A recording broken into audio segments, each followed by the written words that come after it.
Abakobwa hari ingeso tugira zitari nziza haba mu muco nyarwanda haba no mu buzima busanzwe. Muri iyi minsi abakobwa benshi bihangishije ikintu cyo gusaba.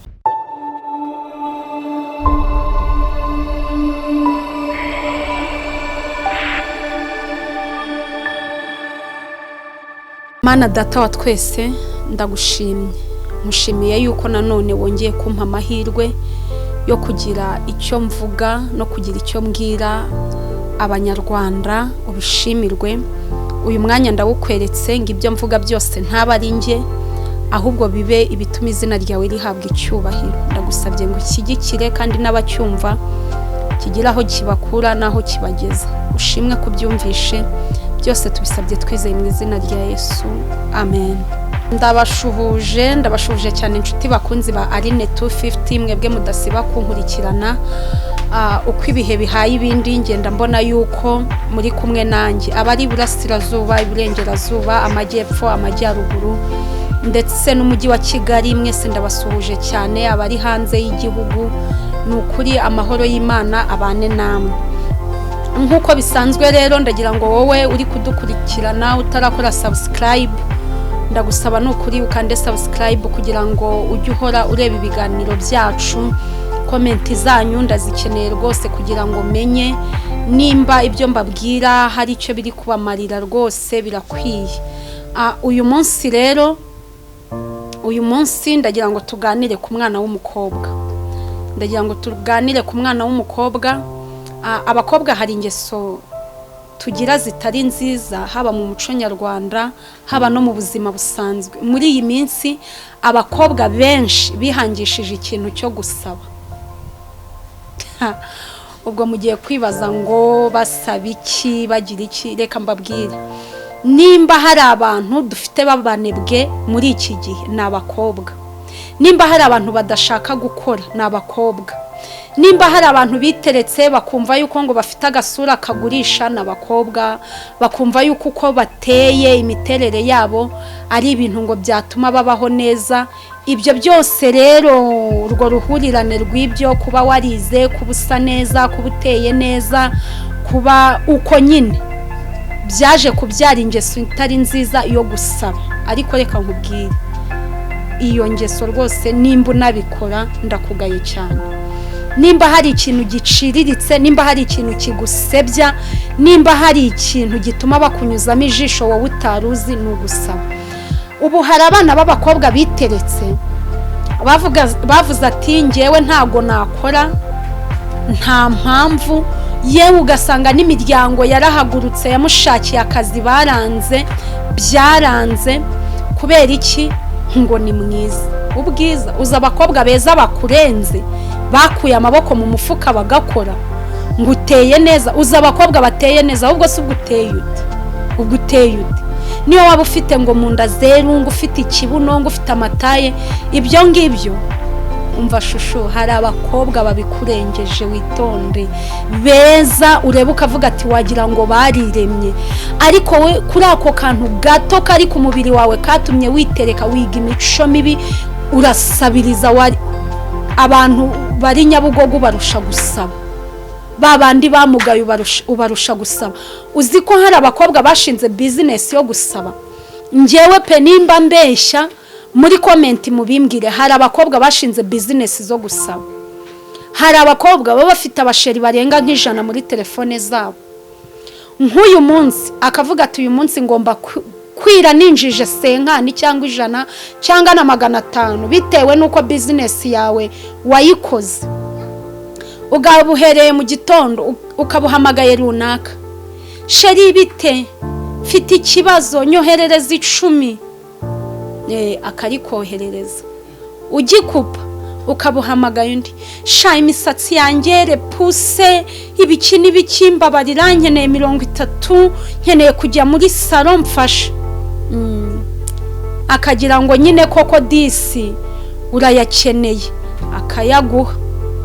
Mukandi kanyu ukabuhamagaye undi, sha telefone yanjye yituye hasi. Ubundi bintu mubeshya mubikuraye. Telefone yanjye yituye hasi ntagiri gukora neza. N'ubu ngubu nari ntiriye umuntu aga telefone gato ndakwinginze none nagiye kwikoresha abanci 150 wamfashije ko mfite senkani wampaye 100 akakoherereza mbega business mwarayikoze tu mwumva yuko gahunda ari ugusaba none ikintu kinyica nukuntu musaba mukasaba n'ababyeyi bababyaye baso nako baso ndabubashye basokuru ku myaka yawe 22 ugasanga ufite umusaza w'imyaka 60 ubwira sheri shawura nakazi sheri nkeneye iki sheri ndifuza iki ubibwira sogokuru wawe nagira ngo nkubwire kudusebya uradusebya rwose ndakubwiye ngo uradusebya iyo business washinze nta hantu uzakugeza ikindi nkubwire ibyo bintu uri kubikora ubu ariko ntago bizakomeza kuguhira rwose nkubwije ukuri ntago bizaguhira okay umuntu agira ikibazo pe ushobora kugira ikibazo bikaba ngombwa ko wakenera n'umuntu ariko hari abantu babikora nka business hari umuntu ukubwira ngo afite ikibazo kandi nta n'icyo afite hari umuntu uba ukeneye gusohoka yabona nta kuntu afite amafaranga akahita abeshya ngo ararwaye mwabakobwa ibyo bintu nibiki ninde wabashutse koko mwakuye amaboko mu mufuka mugakora mukihangira imirimo mugashaka icyo mukora urarangiza kwiga aho washatse akazi ugatangira gukusanya abasore uzajya ubeshya ngo baguha amafaranga urasoza kaminuza aho washatse akazi cyangwa se ukareba n'ukuntu wakwishakira ikintu wakora nubwo wabura ako kazi nawe ubwawe ugafonda ukavuga ati nkoze ibi byakunda aho kugira ngo ubikore reka urashaka ahubwo kurunda abasore uzajya uhora usaba koko mwaretse kwisebya mwaretse kwitesha agaciro nshuti zanjye ubu warikoze ushinga business yo gusaba buri wese noneho uzi ko hari n'umuntu uhamagara akahita avuga ati ubagiye kumbwira ikibazo cye ubuzi ko hari abasore bababorotse hari igihe umusore akuboroka kubera yuko nta kindi kintu umuhamagara umubwira shangiripe yanyishe ubusindi niso uramubwira ngo nturi guhumeka byibuze se ni fiance wawe ukamuhamagara sha nyine nabuza peti ndumva nkeneye urabimubwira ni mama wawe uri gutera impuhwe nindi hako mwaribonye ngo mwagize ikinga imibiri yanyu izagurisha ikiza ibyo biri kugushuka ako nagahe gato nyuma y'igihe runaka uzaba waravuye hiti uzajya uhamagara umuntu agukupe bitewe n'agaciro kawe wataye uzajya uhamagara umuntu ayirebe akureke icike uzajya uhamagara umuntu akurebe ntakwiteho mwabakobwa mwakwize kwiyubaha koko ubu uzabeshya uhere kuwa mbere ubeshya ugere ku cyumweru ubeshya ikintu kintangaza nuko nubwo munabikora hari n'ababikora ari abakristo imagine ukitwa ngo uri umukristo ufite abahungu barenga 5 muri telefone yawe uretse na 5 ukitwa ngo uri umukobwa w'umukristo ufite abahungu 3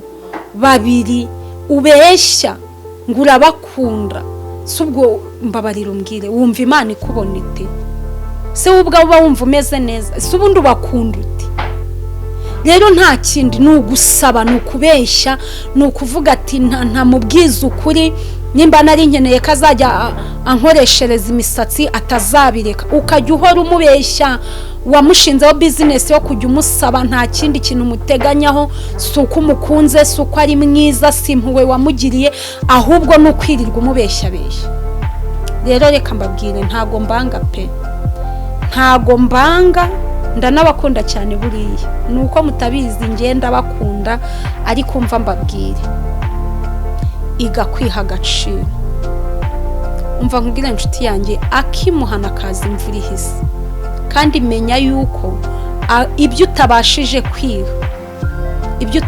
kwiha n'ababyeyi bawe ntibabiguhe ubundi byakagusabye gukora cyane kugira ngo ugere kuri level icyo wumva ushaka cyose ukiha naho nimba ucyumva yuko ikintu cyose uzambara neza kuko wabisabye, ugasohokera ahantu heza kuko wabisabye, ukarya neza kuko wabisabye, ukakora buri kimwe cyose kuko wasabye, ntago uri kwitesha agaciro, ntago ari byiza, sibyo?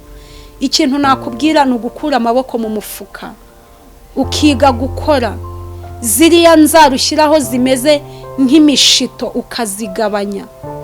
ukazigabanya ukaba umukobwa mwiza uzi gukora.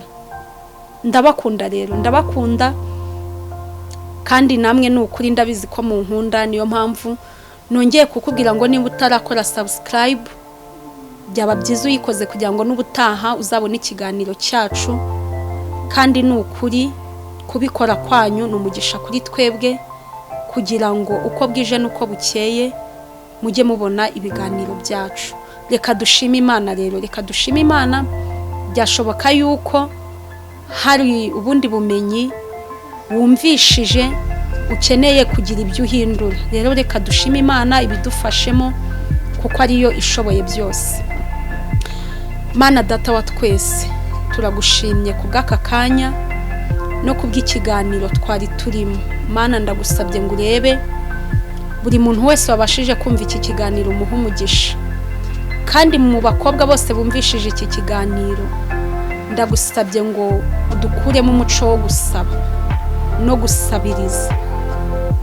Ni ukuri utugira abantu bifashije, bishoboye, uduhe gukora, uduhe gutera imbere. Kandi nutabitekerezaga umuhe ubwenge bwo gutekereza mu buryo bwagutse, abashe gushobora kwikenura no kwiha icyo yifuza. Urakoze, ushimwe kubyumvishe byose, tubisabye twizeye mu izina rya Yesu, amen.